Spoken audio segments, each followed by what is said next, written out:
My name's Evan slash Wail. I'm the lead developer on Open Tournament, and I'm speaking today with Elliot Cannon, who is one of the legendary original Unreal developers, Cool. the developer of Deck16, as well as a significant chunk of the Unreal game campaign. Elliot, tell us about yourself. Yeah, cool. All right, guys. Well, it's cool have to invite me over here to hang out with you for this afternoon. We're like maybe a week before Thanksgiving. Um, I'm a 30-year AAA video game industry veteran. I was an architect for 10 years before I joined Epic in the 90s, and we did Unreal. I built tons of single-player maps on Unreal. Super passionate level designer guy. Tons of deathmatch maps. I grew up in the Doom 2 deathmatch, Quake 1 deathmatch world, so lots of maps on Unreal Tournament. Did lots of single player games around the world, lots of multiplayer games. Went over to Europe and did the Crisis series, Crisis 1 and Crisis Warhead, helped them open a bunch of studios, kind of moved up into a creative director role and been a design director like Ubisoft in Montreal and Warhammer 40K MMO. Worked at Tripwire on the Killing Floor series, which is Unreal 3.5, and all the Red Orchestra Rising Storm games. Helped reboot Doom at id Software, the 2016 version, and that was a challenge. That was fun because an Unreal guy in the Doom world was definitely weird. I'd done tons and tons of like high resolution simulations for the Department of Defense for the Air Force, using Unreal Engine 4 and photogrammetry to make pixel perfect copies of intelligence aircraft. So we can train airmen around the world with a gaming laptop and a VR headset. They can train anything they want in these aircraft. They have like 30 people on board. And in the last 4 or 5 years, I've been consulting in the Web3 blockchain gaming space, which is all crypto stuff. Super lucrative, super shady as well. So that's been fun. But yeah, I try to stay active in the community on Reddit and hang out and talk to people and just be real because that's how I am. I've always been that way. I'm a big kid at heart, hardcore MMO gamer, and great to hear and chat with you guys today. Yeah, so it's awesome. I've seen you active on Reddit, and I took a look at your profile because I saw that you were still around and commenting on Unreal Yeah, I haven't stuff. died yet. Yeah, Yeah, and I'm like an Unreal super fan, I guess, awesome. because I'm pursuing my own project that's like inspired by Unreal as well. So I thought it would be awesome. Like it's kind of weird because we've never actually got this kind of like face-to-face time with Unreal devs, more or less. Like They're there's all some still out there. yeah, Yeah, like there's some stuff with Cliff because Cliff kind of became the face of the series, I he's a good think. guy. Yeah, he's a stand-up comedian now, Yeah, restaurant owner and stuff like that. but there's so many faces and so many legendary guys who are behind that creative work, and people are still extremely passionate about Unreal Tournament, and so like we're finally getting to speak with you. Yeah, we can talk So about anything, man. Get all the real information from here instead of some no clip video that's all over edited. It doesn't tell you everything. yeah, absolutely. It's a magical time. I mean, gosh, that whole period of my life was freaking awesome. And I don't think there's ever been another experience that's ever compared to it. There's been other ones that have been sort of close, but nothing's ever compared to that rock band mentality we had up in James Schmaltz's office in Waterloo building Unreal and him running in the room saying, grab my system folder. I've got an update, no source control and no one's making any money or just eating junk food all the time. It was just awesome, cool. And the level designer team was all in one big room. So Inox, Cliff, of course, myself. Poncho had his own room because he was an artist. He did the Night Falls and the Sunspire and all those cool maps. He's super talented. And then Alan Willard was in there, and then Shane Cottle was in there, and Jeremy Moore. So that was like and Inox, of course, who built Facing Worlds. There's just the camaraderie in that team and the stuff we were doing was just so awesome. I mean, from a modern day perspective, Unreal is like, it doesn't have all those conventions you have in the modern day because there's no cutscenes. They're not guiding people very well, but we're just building whatever the hell we want with these UTX files. It's so fun. I love it. I mean, I don't think there's anyone getting into the game industry today needs to go down the level designer route. Like, Hmm. otherwise, you're gonna be a script monkey, Hmm. working at ripple effect, just like scripting doors opening and junk like that. I mean, being a level designer is like definitely the way to go for guys who think about doing projects on their own. Yeah, And, actually, uh, like, so you touched on a lot of stuff that I was thinking about, and I mhm. was like really curious about. But actually, I wanted to start a little bit further back. So Sure, let's go for it. you're like, I don't know what age you were when you started working on Unreal, but you're 32. a young guy, right? So how did Yeah, you? I was an older guy actually. Oh, Like Cliff okay, was on like on that 19, team. 18 years. I taught Cliff how to rocket jump. He was just a little kid, and he'd already made like Jazz Jackrabbit and stuff. Like Cliff had already been making cool games by Hmm. then. Like him and Tim with Tim did like what ZTEX or Z something like that. He'd done Right, some shareware game, and James had made like Epic Pinball. Like right, the he had his pinball own game. company. Hmm. And I mean, James is retired now after doing the Warframe thing, which is a godlike series. But yeah, I mean, in the beginning, I was the older dude. I think I was 28 to 32 years old. I'm like 60 now. It's Okay. like, where'd the time go? But still, But I'm but still a big but kid, man. I'm how still did you sharp. get connected with these guys and Oh, start yeah, working okay. on Unreal? That's a really interesting story. So, being in architecture, we were mainly drafting everything like plastic lead on mylar, ink, graphite, and all this, just like the old school T square type stuff, right? Doing things like the FSU baseball stadium and a bunch of commercial buildings, elementary schools, also doing custom houses. Loved it. When AutoCAD came around, when I grew up, it was coin op.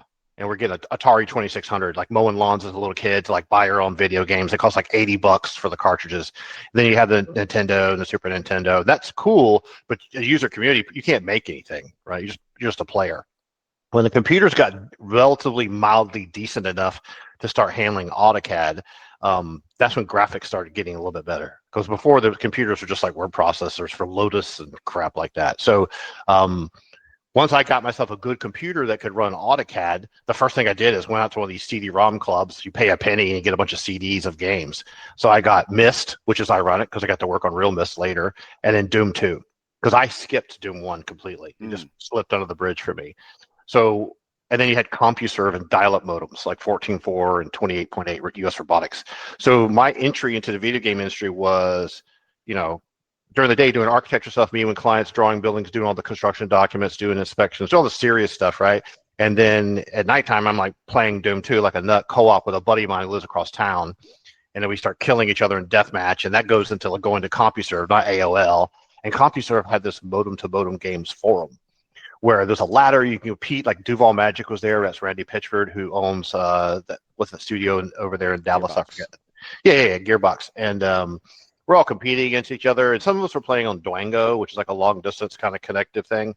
But I was building maps, and I posted something on LinkedIn about this the other day.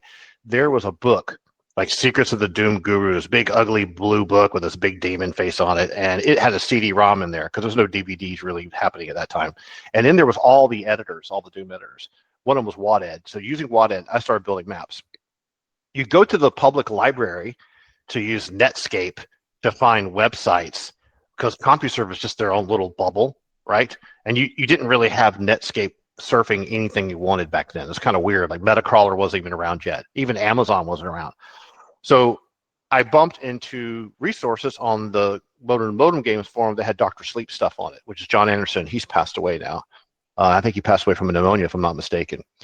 So John and I started talking to each other because his maps were really, considered top-notch, precise quality. He even got some of the master levels, and I had kind of like a raw talent from being an architect. And so John was the guy that turned me on to like a Dutex, was a texture alignment tool, and I showed him some of my maps. He's like, "Wow, this is really cool. You really have a master of like gameplay and speed." And I made co-op maps, so you had to play with two players. To make a long story short, I mean, John hooked up with Epic first, and it was like this big famous magazine cover, and John knew I made maps, and my map making skills went to the roof really fast. Like once I got the information once, I would just prolifically go off and just make hundreds of maps and then refine them. And he recommended me to Cliff. Cliff called me on the phone. We chatted on the phone. He played some of my Doom maps. He was like, "Holy crap!" And he really liked my single player maps.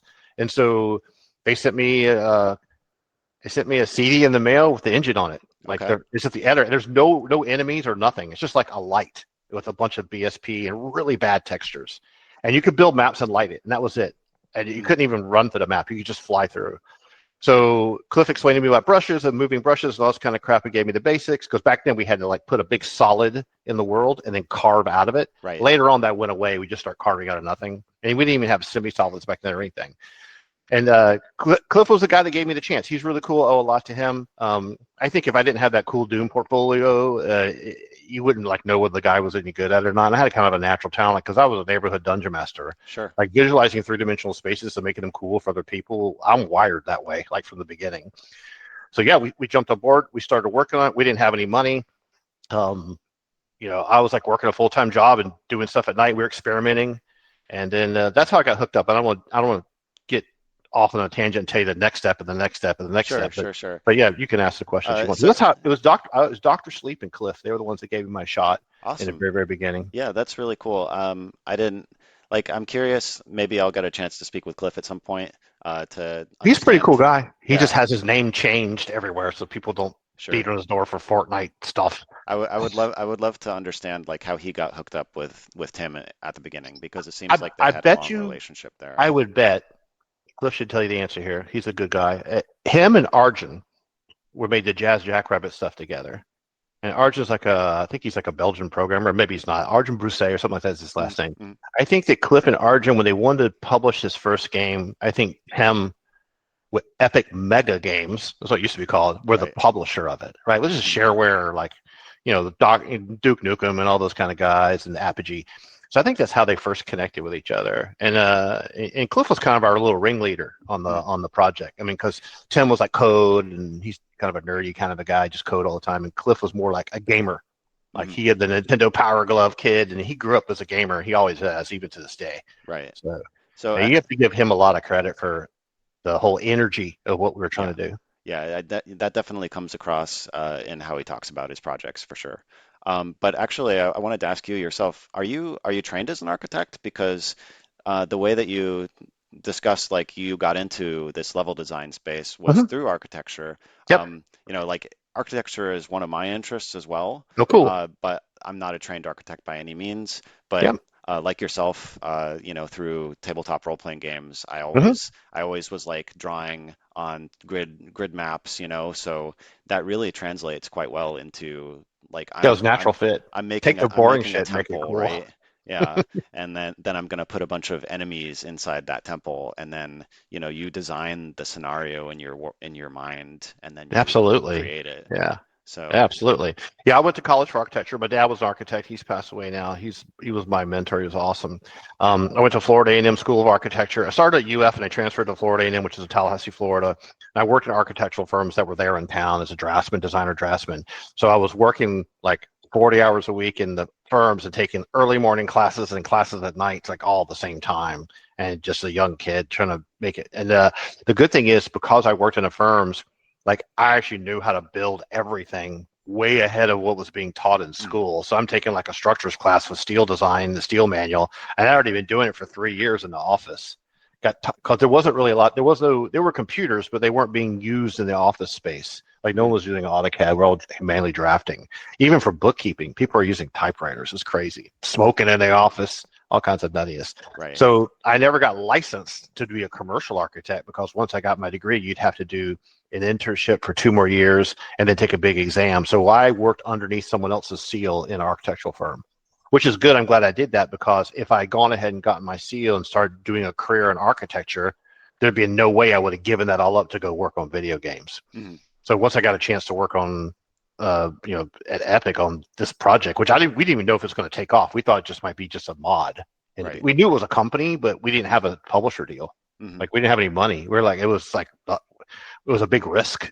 So Yeah. yeah, I think I'm glad I did that because I wouldn't be where I am today if I hadn't taken a chance on something. Yeah, no, that's awesome, and I think it really shows through that you have this kind of architectural background in how you I like construct my columns and spaces. beams. Yeah, there's definitely like a verisimilitude to a space when you understand like, hey, this big box is not actually supporting itself, or that you need some support structure, and like the way that spaces are designed for people, Hmm. it comes across through your work. Yeah, when I worked on Doom 2016, Kevin Cloud, one of the original guys at id, was still there. He was kind of a producer at that time. And him and I, when we first met each other, we hated each other, argued all the time. But then we started hanging out. We realized we had the same exact sensibilities. Like the level is part of the puzzle. Mhm. So even though the architecture stuff is cool for like making the lighting look good and all this kind of business and columns and beams and depth perception, you also like when someone comes around the corner and they scan the whole environment, they're thinking, how can I get out of the way of this? Where's something coming from? Is there something I need to go to over there? Because there's no pointer or quest marker. You're having to just figure it out. I mean, that's like some of the levels I built, like Switch-O-Matic hell, but some of them were not too bad. But in those days, we wanted you to figure out, I'm in this space, what are you going to do? Kind of like the mist and ribbon thing. And I think the architecture stuff, trying to make a really interesting space. It doesn't look like anything you've ever seen before, but is relatable. Like it seems to be a Starship engine, kind of, like that kind of stuff. Or it's an ancient temple from Maya. Uh, I think those things allow you to make the fantastical, over the top stuff, but still make it feel sort of grounded without being like a Nintendo level or a Mario level, which never looks right, or a Wind Waker level. Mhm. But yeah, it was amazing. I mean, and also remember, it's like a 200 polygon limit back then. Yeah. Like the number of, I mean, it's like 300 or 400 triangles. You can't do much at all. You have to really, really be economical. And then, of course, the BSP is a problem, and all the light maps are a problem. But yeah, we could talk about that kind of stuff later on. But Yeah, there's so many legendary memes of the Unreal-Ed Goblin coming to like devour your map or Mhm. like just crash the Holes. editor. Yeah. The holes are the biggest problem I had. The maps I would build, like Brawl, Clever, Smoking, and some of the really big ones, like Chizra and Ceremony, were one map. ISV and Kran, one, two, deck, all that crap, Hmm. one map.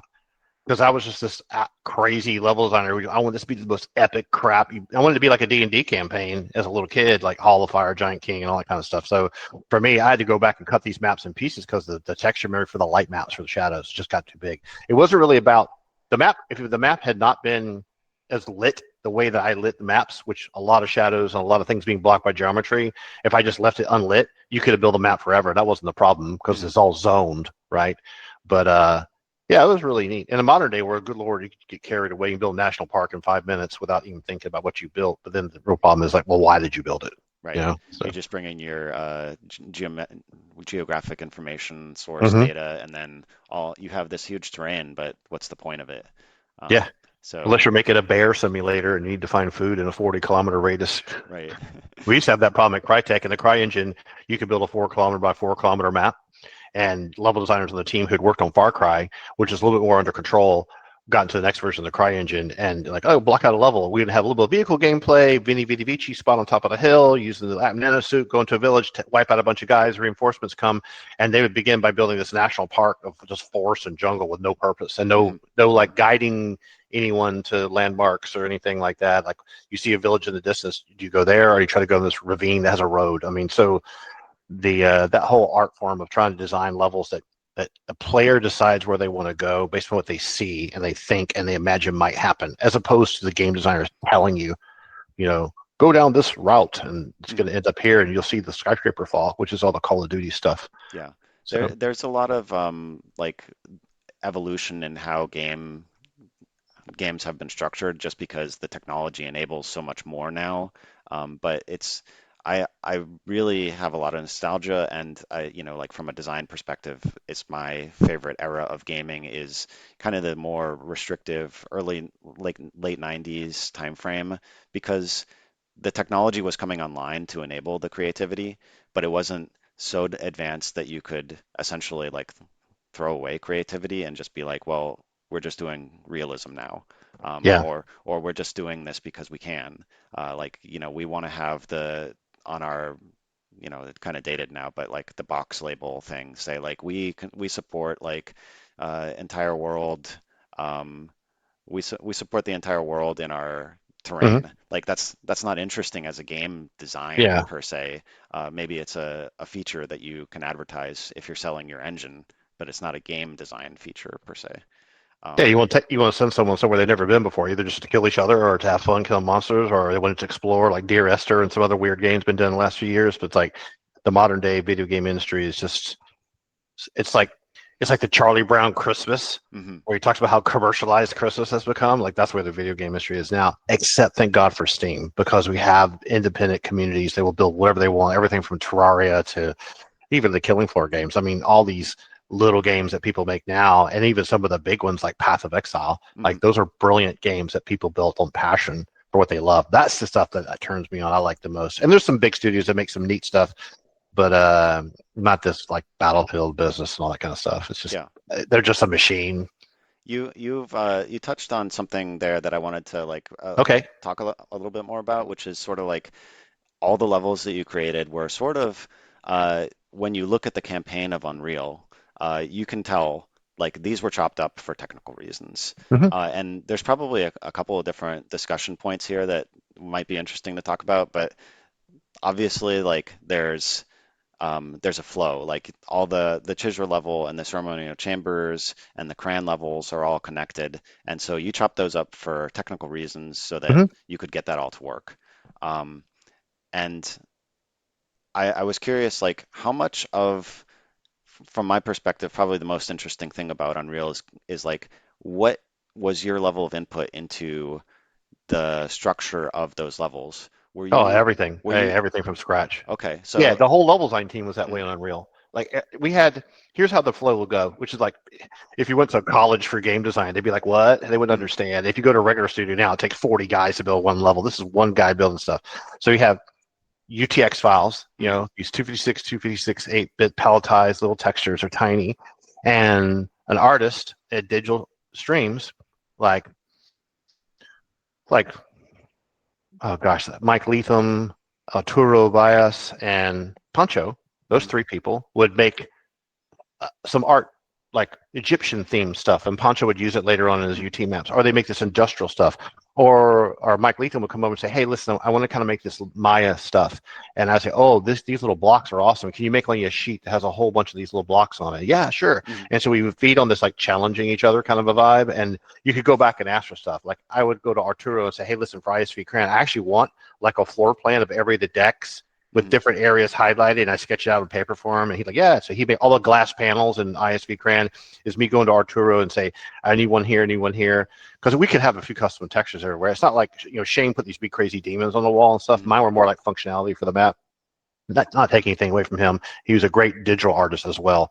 But the the process was like we didn't have a map, we didn't have a sketch. We would have a bunch of textures that had a unified theme, and you would have some that were trim sets and some that were metal, and they had these funny names like Castle 3 and this stupid stuff, right? And so the level designer, you sit there and you go, "Okay, I got all these textures. You build a BSP box, something simple. And like, how do these things work together?" And you're just playing with these pieces, and you go, I could build a castle with this, but it's going to be brick. Like technically, the castle at Bluff Smoking, you'd think it'd be stone. mhm, But who's to say with this Nala universe they didn't use this ancient brick? What time frame were they making? Maybe they didn't have masonry quarries like they do in Wales.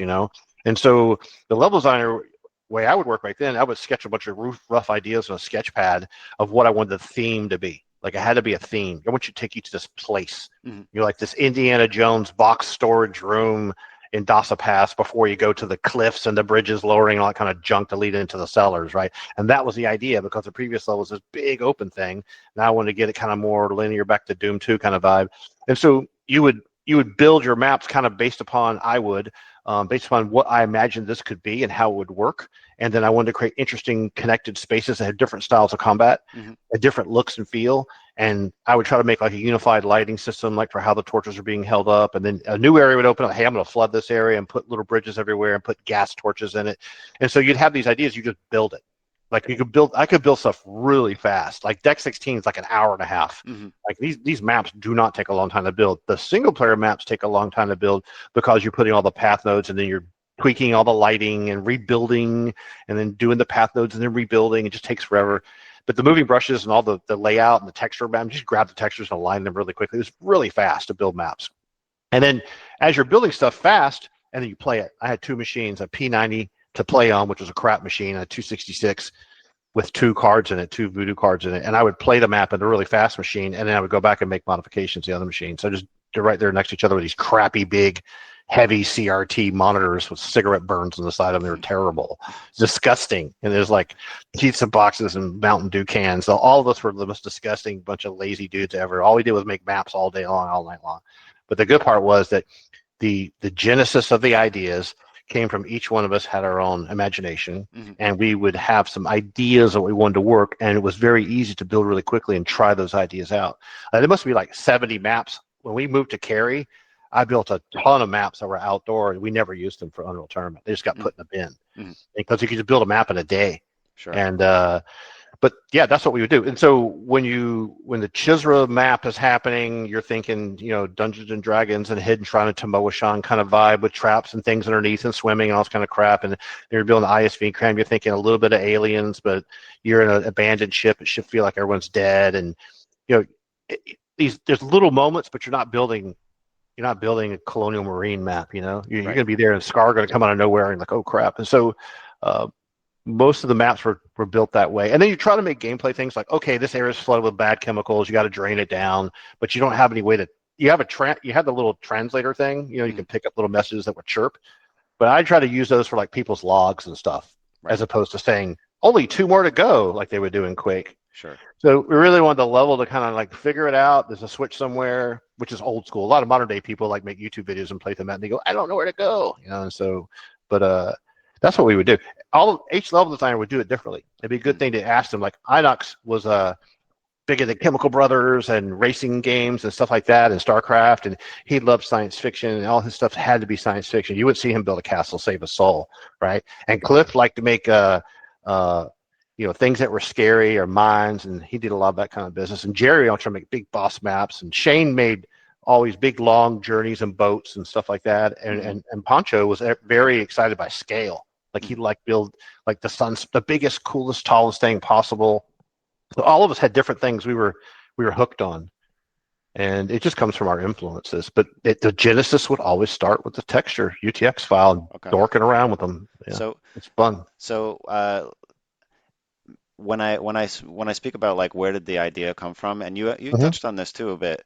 You talked about some of the influences, like you're making a level and you're trying to make Cran and you're envisioning something from Alien, for example. A So little bit, yeah. there's a lot of those, I would say, classic 80s influences, I think, going on. It's very obvious, of course, with the Scar, Hmm. the Predator influence on the Scar Yeah. design. And that type of stuff comes through, and it's interesting how it's interpreted creatively, and then it comes across in this kind of cohesive new form.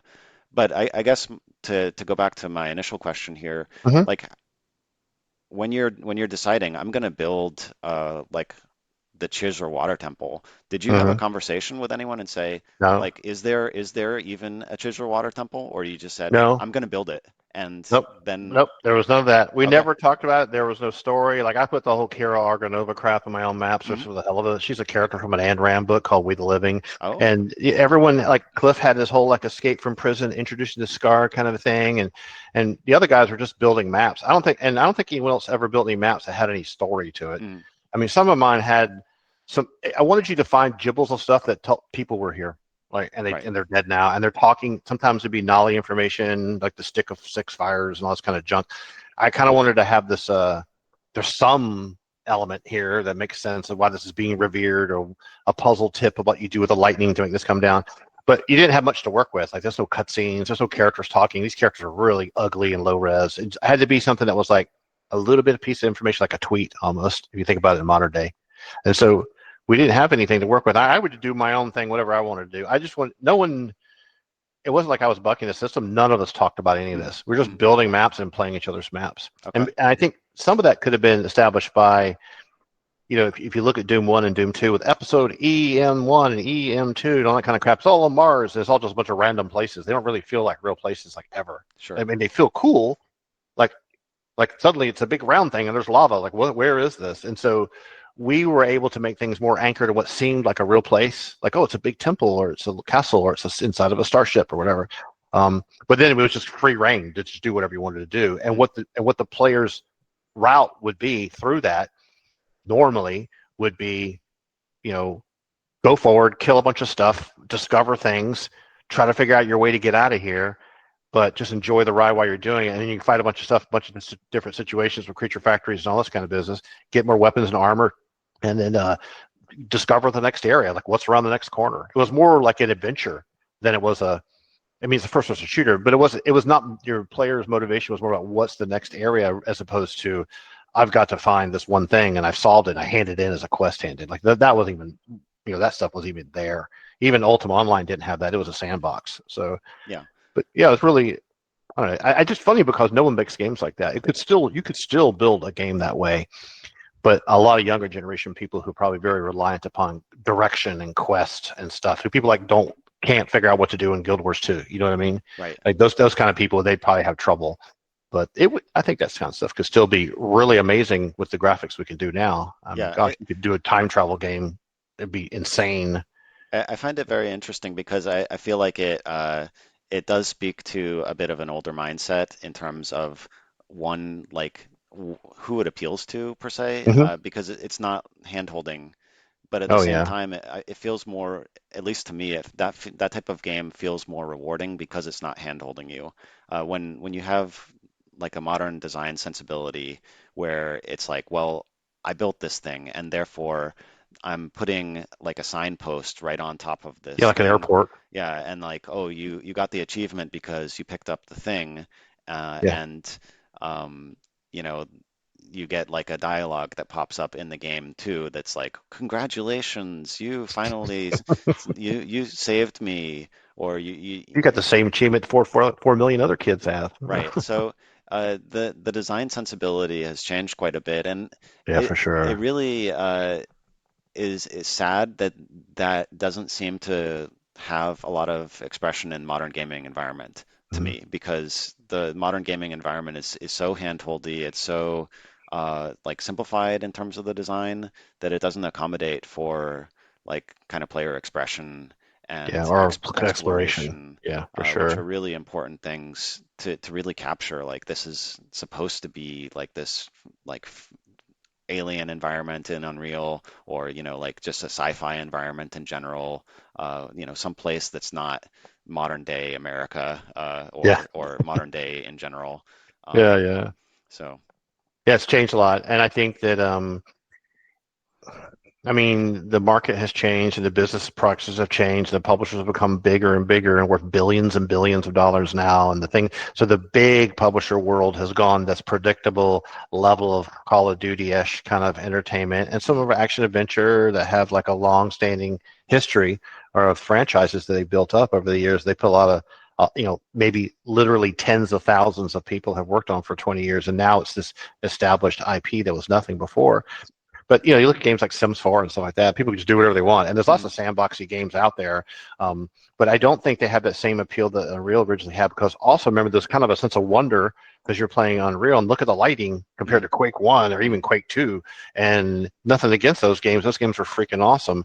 But it's like the what we were able to do with the light maps and the fire engine to make the procedural torches and stuff like that, make things look cool. Nice audio controls, musicians on the game were great. The texture artists were great. The character camera and guns were okay. The guns in UT99, they're the bomb, but the yeah, Unreal One guns are kind of goofy, but they work. And I just love the rocket launcher is the best one to use it for everything. But being able to kind of explore and just have switches you bump into, like if that had evolved into like IK animation to pulling switches, I mean, you don't want to build Mist and Ribbon in the modern day verbatim, but just all kinds. You could build a game where you travel back in time and you're in the Roman Empire, dude. There's mhm, no communicator or cell phone. You got to figure this out. And I mean, or travel to some distant galaxy. There's a shipyard graveyard orbiting around a planet like in Space 1999, and you're there with a couple of weapons, and you got to figure out what happened. You're trying to discover some secret. And so you see this in books. It's like the One Ring. Take it to Mordor. Take 3 big old books to get there. Or Tom Clancy's Red Storm Rising. It's World War III for this many pages. And so it would be neat to see if someone built games that had more of a here's the inciting incident, here's the problem, and here's this massive world, go figure it out like a detective mhm, without a lot of structure of civilization around it. Some people might like that, as long as there's lots of shooting and having fun, right? So, mhm, yeah, or Melee. I'm a big Melee fan too. So, but yeah, things have definitely changed. But I think one of the big appeals for people that I see a recurring comment is a lot of people who are younger than me who are like, remember playing, Unreal on their dad's computer or something like that. That nostalgia from being young and then seeing all the graphics and not really knowing what's going on, but just like playing it and like, wow, this looks really cool. And I think that we put enough energy into the atmosphere of all our levels to pull someone in. Whereas before they're like, "Oh, I'm playing Mario, and the camera's kind of sort of following me," And I think those were mechanics. Unreal was like an experience, and I think people remember the nostalgia of that first time playing the game. And some of them, of course, the UT99 players are just nuts about deathmatch. They're just of crazy about course, it. yeah. Very competitive. I honestly feel like even though Unreal itself, like the technology is dated, but there's something magical about it. Like you can just create a BSP, you just start with a box. Hmm. And you start with a box and you put a light in there, and there's something really amazing just about I put a texture on the wall and then I put a light in there, and the way that the shadows cast on the wall, even Hmm. though it's very primitive compared to what you see today with all this bump Yeah, with mapping Lumen. and Yeah. and everything, there's something that's strikes me as more charming about it, and Yeah. especially because it's so easy to do. Like you can iterate so fast, and you can explore different ideas so quickly. Uh, like I don't know, a modern engine environment sort of saps the creativity out because you have to think about so many different types of things, and you can't really explore them that much.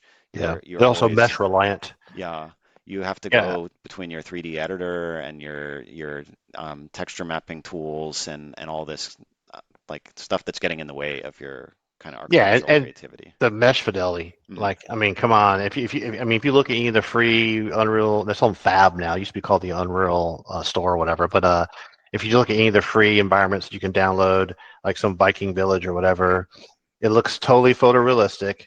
Like you don't see any stupid torch holders like I would build that were a square cocked at a diagonal with a little thing holding it Hmm. up and a little torch on there. And I put audio in there and a little light here behind it to cast a shadow on the ground so it's flickering. So when you move to the space in a first person shooter, you kind of felt like I have enough imagination to feel like I'm here. But if you do that in Lumen in 5, it's like, wow, it's a photograph. Hmm. Hmm. There's a weird bridge, but we had this at Crytek some too, because that was the CryEngine was a per pixel. What you see is what you get kind of engine too, and where it's like suddenly it becomes kind of like, oh well, if we can do this, then I don't have any imagination anymore. I just Hmm. have to wonder what might happen. Hmm. But then we do an Unreal. I think there's enough of you like imagining like this kind of feels like a temple. And you had to make that up. It didn't really look like a temple. It looked like a bunch of bricks and crap and vines. But I think there was something about that gave it that D&D vibe when we were kids, or you're being read a description of a map and you're imagining what it looks like. So I think maybe that was one of the hooks of Unreal with the light maps were so good. We were able to do so many neat things with it is that it still allowed you to have some imagination. Right. And whereas in modern day, it's like, it's a photograph. And this is wrong with modern day stuff. It could look, you can make things stylized, but then it just looks like, well, it could have been photographic, but they decided to make it cartoony like a Pixar movie. Hmm. It's not because they couldn't. And so it's something about that that's tricky. Like when they redid Riven, because those guys are amazing. And Rand Miller is probably one of the coolest bosses I ever had in my entire life. He's such a gentleman. I wanted them to remake Riven way back in the Unreal Engine when I worked there at Cyan. We were doing Real Mist, and they wouldn't do it, and the engine wasn't ready. But they went back and redid Riven, and they try to do the scene with the characters talking and stuff. They try to use they just look uncanny valley kind of a vibe. Didn't quite look right, Hmm. but the world looked great. But back then it was on a CD-ROM. It was like this big, and you'd never seen it before. So I think sometimes the imagination and the sense of discovery, if that's gone, and you just have photorealism everywhere, it's harder unless you can start infusing some magic into it. And that's why when you see some of these AI videos of like Halloween Christmas and stuff like that, where they have these crazy Halloween characters, it's a Christmas street, and it's just totally magical looking. Those are the type of avenues I think people could explore more with, just crazy levels of imagination as opposed to replicating downtown Paris. Like Right. you just go to Google Maps and see that. So more imagination into the use of the Unreal Engine 5, I think would give better results for people making their next big thing. Sorry, I get off on a tangent real quick, Yeah. dude. So I you mean, rein me in there anytime you want. there's a million tangents. Wanted to ask you a little bit more about like kind of the origin of the Unreal idea because Hmm. from talking to you, Hmm. I can tell that like Dungeons and Dragons, tabletop RPGs, it's a big influence on you. For sure. And uh, from my understanding, and you can correct me if I'm wrong here, but from my understanding, Unreal actually started as sort of a medieval fantasy-based game. I know, Probably. yeah, Hmm. I know that there's like the Unreal Dragon, which is like a creature that Hmm. never made it into the final game, but Hmm. was one of the like creatures that people have delved into older Yeah, like there's a couple audio. guns in there too. Yeah. Yeah. So did you know that that was the case? Like Hey, yes, okay. There's some backstory there. So, mm, like, James Schmaltz, super creative guy. I mean, mm, he had a SGI. He was a modeler and a programmer and a business leader and a really nice person. Like, that's kind of rare. mm, He wasn't a nerd. He was a cool dude. We played basketball together, lift weights, all this kind. He was like probably one of the coolest dudes I ever worked with. And he's retired now, but James always had really cool ideas of something he wanted to try, and he had all the tools and the skill to go build that. And I mm, think in the beginning, I think when James and Digital Extremes, because they'd done Epic Pinball with Epic, Mega Epic, and then so I think James and then Cliff and then Tim, and he got Mark Rain in there for all the business savvy, right? That four people I think in the beginning they were thinking like, let's maybe make like a medieval castle thing, and then but we didn't have a contract yet with a publisher. And when I jumped in there, there was maybe like 4 or 5 of us. Like James had his art team, and which is like he was the only programmer, and he had like Mike Leatham and Arturo Bialas and Pancho, and I think that was it. There was like a an IT guy. That Mm, was it, and then Jeremy War. Sorry, and Jeremy's someone I haven't been able to reconnect with over the years. He's been working in like all the he's working in the industry now. If he got his degrees, but I think all that stuff in the beginning began as them exploring what could the game be, and it was probably influenced by Quake. If you go read the original uh, guide for Doom 2, and like a really old one for like 94 before Doom 95, you flip in the back, there's an interview with John Romero talking about how Quake was going to be a medieval game and you go in a cave, and John is a big Queensryche fan like I was, and so I think there's a lot of this connectivity between these kind of people in that time frame. Like what's mm, really cool to us is really cool to a lot of people too. So I think in the beginning they weren't sure what it was going to be. They probably just mess around with it. And we got the editor in the beginning, the Scar, which was designed and built by James and animated by Dave Carter, who's passed away as well. Actually, Motor Nerve was an awesome animator. There was a lot of like experimentation, and we're just building maps with just the lights in it. There's nothing like no character, not even a static model to see what they would look like. So not even a gun to shoot. mhm, That all mhm. happened once we got together up in Waterloo because we worked on the game for about a year remotely, just using ICQ to communicate with. This is like a chat program back then, and then doing telephone conference calls and stuff, and using the FTP site to upload files to. It was crazy. Yeah, that's interesting because No that's one of cruisers, the yay! those times where so everyone was working with technology that would be considered completely unacceptable today. Like, Absolutely. I'm sending you the engine on the CD-ROM, Yeah, what's your or address? I'll mail it to you with a yeah, big that stick with a big stamp on it. uh-huh. And these days, setting up a project without source control, Oh or God, what a nightmare. without some kind Yeah. of built-in communication messaging or a pipeline to like Hmm. distribute builds is just like insane. But you Yeah, it's guys made it dangerous. work. Yeah. Oh So, yeah. Oh yeah. That's crazy. Such a fun time. You'll never hear me not talk happily about that time frame. People were trusting of each other, talk to each other more, shared ideas. There wasn't as much of a sense of competing mhm. with going on. It wasn't the industry these days, kind of like the Romulan Empire. Everyone's trying to stab each other in the back and get promoted. But it's like back then days, we were making something cool. It was like a rock band kind of a vibe. Really neat, Yeah, fun and times. you actually mentioned like it's pretty obvious to me as well. You talked about aliens, predator influence. Terminator is obviously in there in the mix Hmm. somewhere. You mentioned Queensryche, so Oh yeah, obviously the music played a the big warning. role in like kind of shaping the world, like the metal, Yeah, and Cliff's an Ice-T electronic. guy. Hmm. That's the reason you have the two guns because he was big into like Ice-T and rap and all that kind. We should joke. I'd be playing Yngwie Malmsteen and Black Sabbath over Hmm. here, and then we'd take turns, and then he would have to play. He played his music. Cliff played music, and I played music, and I like just listened to the Chemical Brothers, and that was the gamut of music that was in the studio Hmm. in our little level design room while we we're working on the game. And I mean, God forbid, no one puts a headset on, then you can't hear anyone talk. We wouldn't do that. There's no earbuds, anything like that back then. We just listen to music on these crappy little speakers that are plugged into your computer. But yeah, but I don't know. It'd be worthwhile like, following up with the other guys and see if you can talk to them too. It'd be neat to hear what Cliff would be someone great to talk to because he's such a high energy, intelligent, and creative force. Yeah. I, Yeah, and he's got that.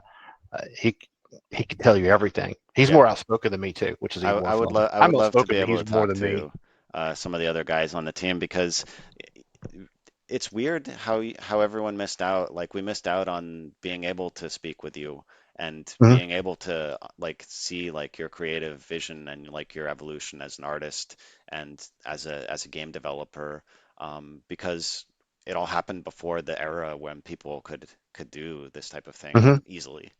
So like when you go back and you find, I think I found one text interview with you Yeah, that was from like 2000 or some junk. yeah, Yeah, it's like Planet Unreal interviews you, or something like that. Well, Planet Unreal is not around anymore, but hey, we can yeah. do Leaders this. Blues News and all that kind of junk. Yeah, Yeah. we can do this today. So, It's cool. for everyone that is still around and still with us, it would be amazing to be able to speak with them and really get that like insight from the original devs.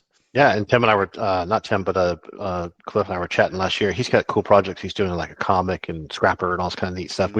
We were joking around about how we should do Unreal Tournament 2099 one day, but the Epic will never do it and never bless it because they have their own metaverse Fortnite Hmm. Disney thing that they're doing. They're going to keep doing it. It's working. They're billionaires now, so they're not going to change their plan, right? Yeah. But yeah, it would be neat to if anyone watches this video as a venture capitalist and wants to know what band to put together, put me and Cliff together to make a game, and we'd make something that would smoke everybody.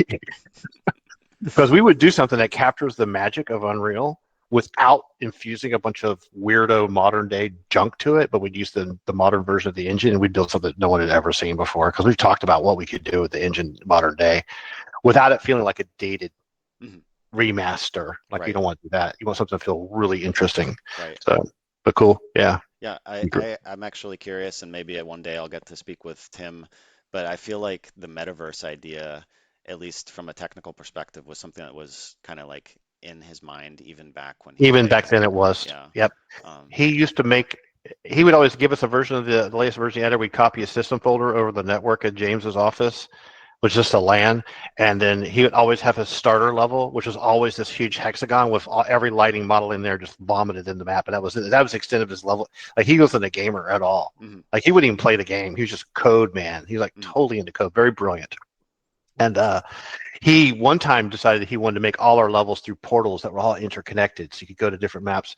And Cliff are like, "No, man, we want it connected, single player." mhm, And he's like, "Why you want to do that? We should build different worlds and all this kind of stuff." And he wanted to do that, and I think that's an interesting vision to be able to like in modern day now, you load up Fortnite and you can play like the Lego Odyssey thing, or you can play Fortnite, or you can play these 5,000 user mods. But sometimes it's kind of like I don't know, man. It's like Netflix now. right. But Yeah, I think it's a neat idea, but theme is, I think, right. the most important thing. There's a technical vision there, but it's not necessarily a coherent story in the sense that Yeah. eventually, like a game tends to be a coherent story. Um, I guess like let's talk to you a little bit about some of your current work, like tabletop Yeah, sure. role-playing game stuff, Yeah, sure. which is also a passion of mine, and I think probably Cool. a lot of gamers, either grew up playing tabletop role-playing games or like are newly introduced to the realm of tabletop role-playing games. So let's hear about Yeah, what you sure. do. Whatever. Yeah, yeah. This is the part where the mappers tune out. Yeah. That's cool, though. There's Yeah. I think there's a lot of overlap between people who make maps and people Yeah, there should be. who Yeah. are into tabletop role-playing games because it's something, at least if you're running a game, you're probably doing it already. Oh, yeah, for sure. Yeah, for me, I grew up with Advanced Dungeons and Dragons when it first came out in 1977. That's when D&D became really, really big, and we're in middle school, right? We're like 13 years old or something. And so we're playing all the TSR adventures. We're spending all our lunch money on this crap. We're mowing lawns to make more money to buy more stuff. They weren't even miniatures really good until a couple years later. And so when I transitioned to the world of architecture, it's because I wanted to kind of carry over that. It was either that or industrial design. I don't want to design objects. I want to design spaces and worlds. So from us as young kids, when coin op was around, it's like Asteroids and Scramble. They aren't really like immersive that much. Red Baron and Battlezone were all wireframe. Um, so D&D for us is this awesome, fun, 10 kids in one bedroom. It is at all like that, Netflix series. It's not like that with someone throwing a Demigorgon on the table that would destroy a whole party. But we loved it, and we would take turns dungeon mastering. And I loved dungeon mastering because I would sketch all the pictures. Mm, And some of the old modules would have their own art done by Jeff D and Trempier and all this kind of business, and they show you this is what the room looks like. And so we would do that too. And I always sketched and drew things anyway, superheroes and everything. So I love that ability to create my own like Silver Sword of the Githyanki Queen was one of the ones I made based off the Githyanki and the Fiend Folio, and make this cool adventure, run it all summer with my friends. I drew all the pictures ahead of time and designed the maps. But we were all theater of the mind. We weren't using a battle map or anything. There was no 1 inch equals 5 foot square. Back then it was all 10 feet squares. So that was the beginning. So then I go through this whole massive career of doing video games and traveling around the world. Like I worked at Germany for 5 years and helped Ubisoft. I helped Tencent buy Leyu, who owned Warframe, and all this crap, helped reboot Doom. Come back to San Antonio, Texas to do all the simulations for the Air Force. And now I'm not working on gaming anymore.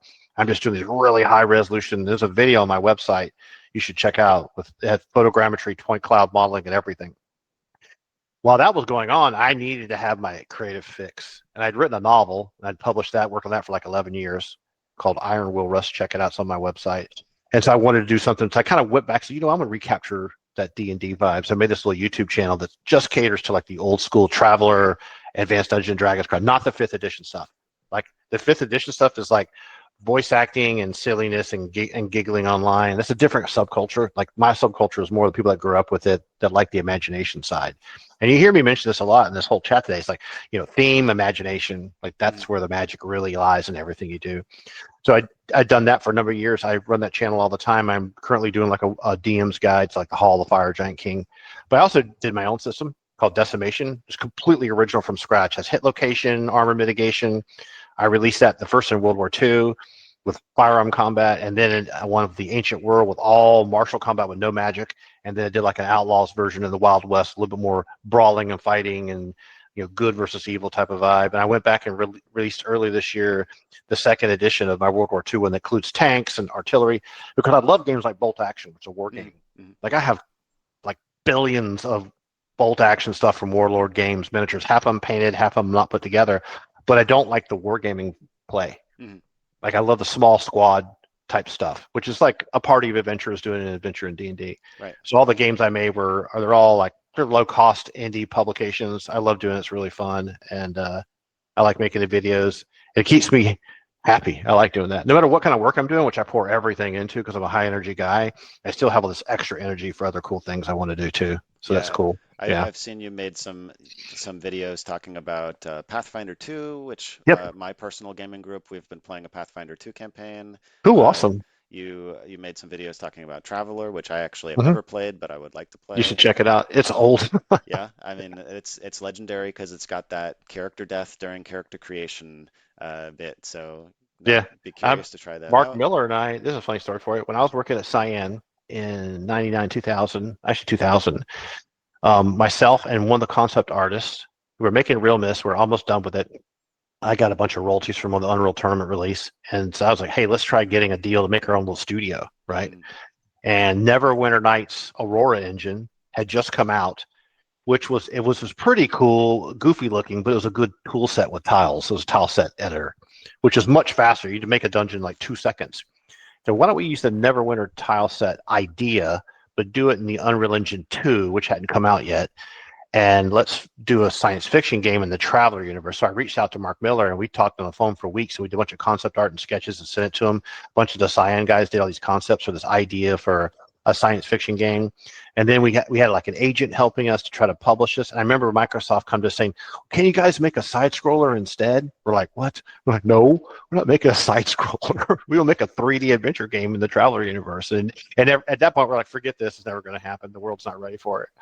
But those old classic role playing games are just absolutely magic. They're very cool yeah, and a lot of it's seeing a resurgence these days because for sure. I, at least from my own perspective, a lot of people they tried fifth edition and then they either kind of felt like that's where they liked to play, or maybe they Hmm. want something that's a little bit more theatrical even than fifth edition might be, or they start branching out into other games and they see like, Yeah. oh, actually, some of these older games have concepts and ideas and like more player agency than a newer game might necessarily have. So let me try those out. And so Yeah, it's interesting. that's a really nice thing when people start branching out and exploring that older style of gaming.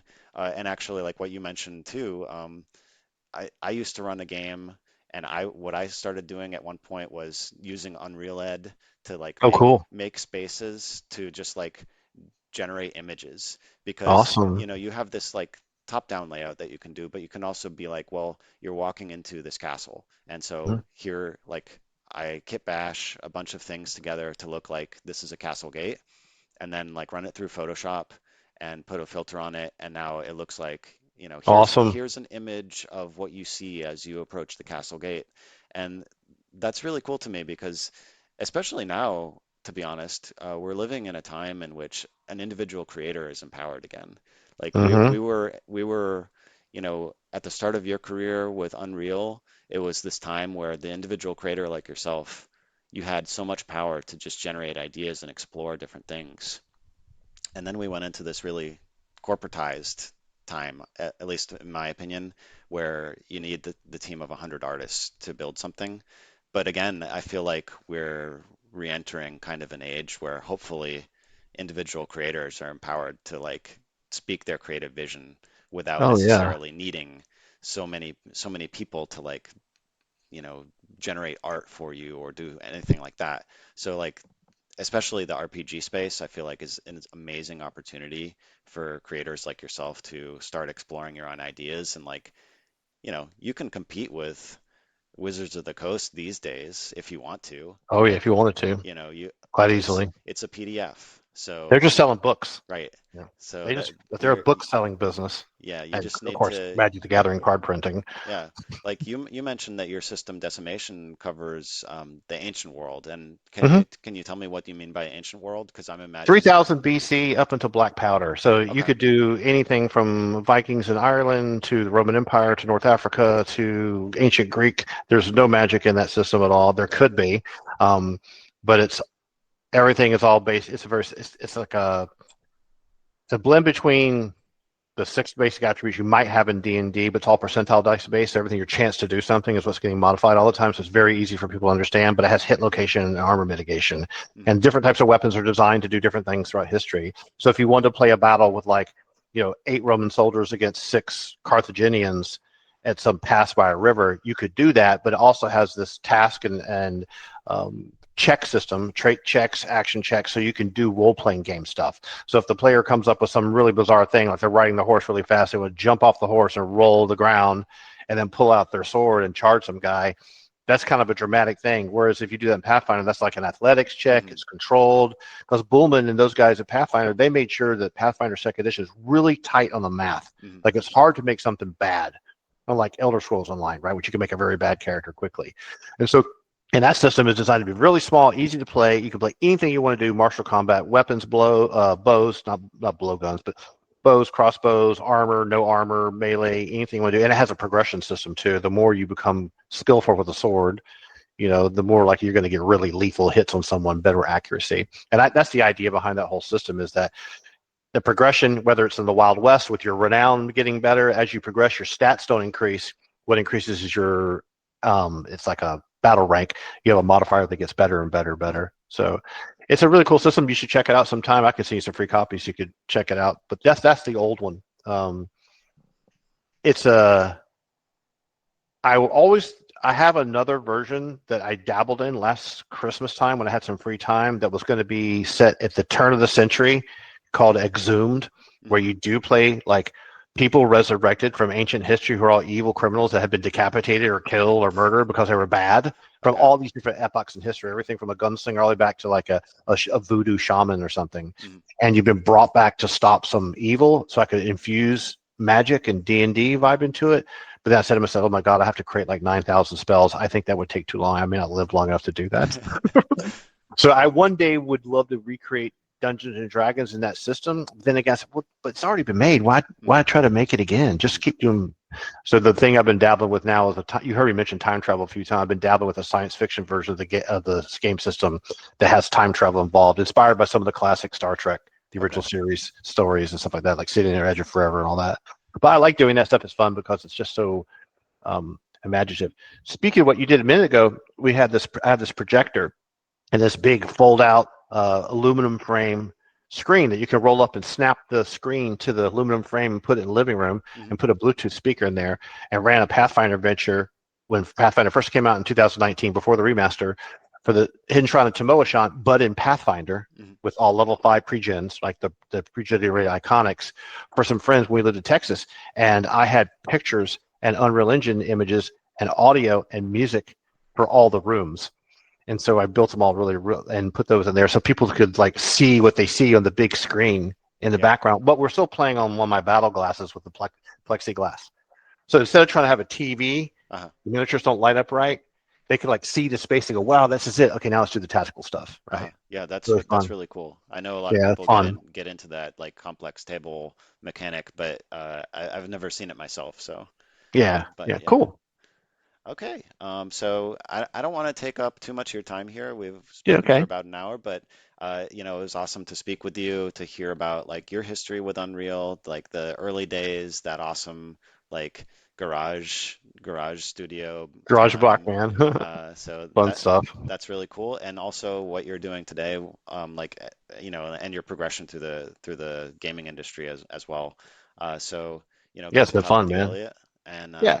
yeah. If you post this somewhere, let me know where you post it. And if people in the Reddit community, Unreal Tournament community, have a bunch of questions, they could always gather a bunch of questions and we could fire them off. Because today we kind of like I went off on a tangent telling war Oh yeah, stories and yeah. crap for fun, right? But if they ever want to know, like, so how come you did this in this one map and didn't do like whatever, or if they want to know details about stuff, we can always dig into that too for Yeah, fun. actually, like I feel like we only really scratched the surface of things that I would like It to could be talk something we do about. every week, even if they have enough questions for it. Yeah, like so I would be totally down, like once I post this up somewhere, Yeah, if people have questions and they want to hear like a part two of this interview, we can definitely do that.